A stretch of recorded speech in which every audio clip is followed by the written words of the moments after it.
Muito bom dia para você. Hoje, dia 27 de fevereiro, sexto dia da jornada de oração, que vem com o tema de hoje, Vencendo a Ameaça à Consciência. O texto bíblico se encontra em Marcos capítulo 13, verso 22, que diz: surgirão falsos cristos e falsos mestres, operando sinais e prodígios para enganar, se possível, os próprios eleitos. Conta-se a história de um especialista em pedra, Roy Whitney. Passeava por uma exposição de colecionadores de pedras quando parou diante de uma mesa.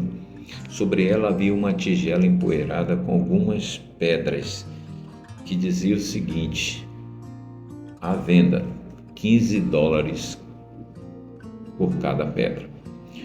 Whitney colocou a mão na tigela empoeirada e tocou as pedras. Uma lhe pareceu estranha e ele levantou uma pedra cinza-violeta em forma de uma batata e, girando-a diante dos seus olhos treinados, perguntou: você quer $15 por essa pedra? O vendedor disse assim: se você quiser levar, eu te faço por $10. Whitney levou a pedra e o colecionador ficou satisfeito, obviamente, com a venda daquele produto, mas mal sabia ele que a pedra que ele acabara de vender por $10, na verdade, ela custava $1.700.000. Temos a Bíblia, a maior riqueza já oferecida a seres humanos, mas quando não a estudamos, estamos desmerecendo seu valor e correndo o risco de ser enganados pelo inimigo. Em breve, o último grande engano aparecerá diante de nós. Veremos o anticristo realizando seus atos miraculosos. A contrafação se parecerá tanto com o verdadeiro que será impossível distingui-lo sem o auxílio das Sagradas Escrituras. O testemunho da Bíblia deve servir de critério para testar todas as declarações e todo o ato sobrenatural. Somente aqueles que têm fortalecido a mente com as verdades da Bíblia poderão resistir no último grande conflito. Todos terão de passar pela prova decisiva: obedecerei a Deus ou os homens? As grandes verdades da revelação devem ser estudadas cuidadosamente, pois todos teremos necessidade de um conhecimento inteligente da palavra de Deus. A Bíblia diz que quando Jesus voltar, ele não vai pisar mais nessa terra. A Bíblia diz que todo o olho o verá. E quando o inimigo aparecer disfarçado sobre Jesus, ele não vai poder estar ao mesmo tempo em vários lugares. Primeiro, porque ele não é Deus. Segundo, porque a Bíblia diz que Jesus não vai andar nessa terra quando ele voltar. Ele vai ficar nas nuvens dos céus. E conforme diz 1 Tessalonicenses 4, fala que Jesus descerá do céu, os mortos ressuscitarão e serão levados juntamente com os que ficaram vivos a encontrar o Senhor nos ares. E a única forma segura de nós esperarmos por Jesus voltar com muita clareza é estudar a palavra de Deus. Nós somos chamados a um arrependimento. Os cristãos devem se preparar para aquilo que em breve cairá sobre o mundo como uma terrível surpresa. E essa preparação deve ser feita mediante diligente estudo da palavra de Deus e vivendo a vida em conformidade com seus preceitos. Sabe, há um erro antigo com uma roupagem nova. Muitos jamais compreenderão as reivindicações do sábado bíblico e o falso fundamento sobre o qual repousa a instituição do domingo. Qualquer movimento em favor da legalização religiosa é realmente um ato de concessão ao papado, que por tantos séculos tem constantemente guerreado contra a liberdade de consciência. Quantos séculos? A Bíblia diz que foram 12 séculos. 12 séculos de supremacia papal, escravizou a mente de milhares de pessoas e legou essas pessoas a uma ignorância completa do conhecimento bíblico.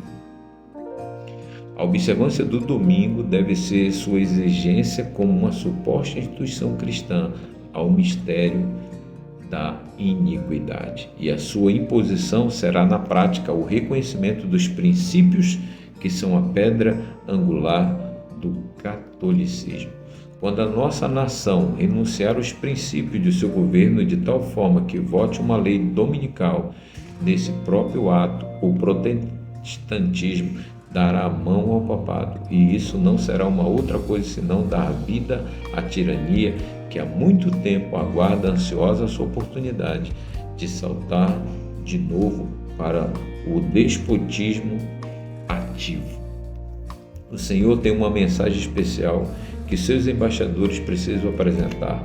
Eles devem transmitir ao público a advertência de que os convida para reparar a brecha feita pelo papado na lei de Deus. O sábado foi transformado em algo sem importância, em requisitos indispensáveis que a autoridade humana pode anular.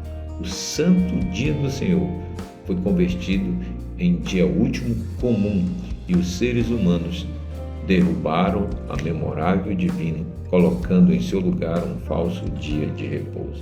Isso está profetizado e logo nós veremos os decretos dominicais serem proclamados, promulgados no mundo inteiro, e os fiéis guardadores do sábado serão pressionados para aceitar a nova ordem mundial. Mas a palavra de Deus diz que o sábado será eterno. Adoraremos o Senhor na eternidade, como diz Isaías capítulo 26.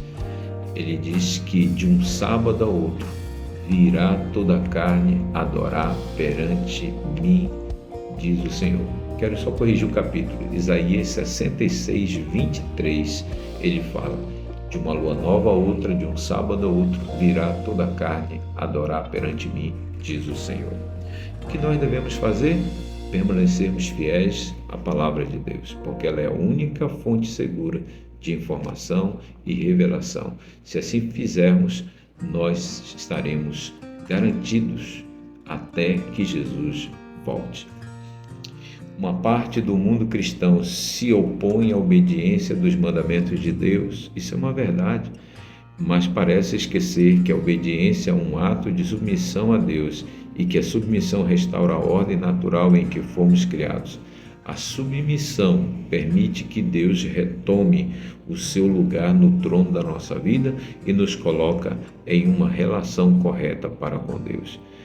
É por meio da submissão que nos conectamos com Deus, a fonte da força, poder para viver uma vida de obediência.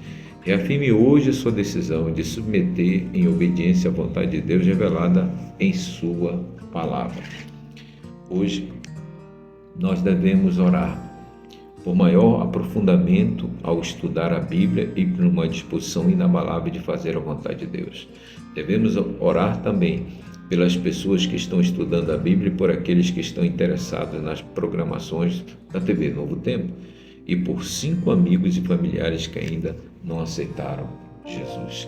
Você quer encontrar-se com Jesus? Então permaneça fiel à sua palavra.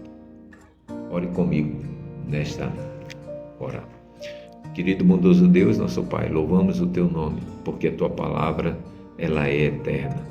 E o Senhor já deixou claro para nós quais são os sinais da Tua vinda e o que vai acontecer. Uma delas seria mudanças na lei, no tempo e na lei.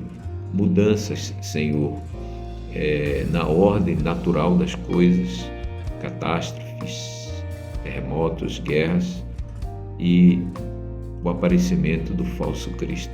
Isso também vai acontecer.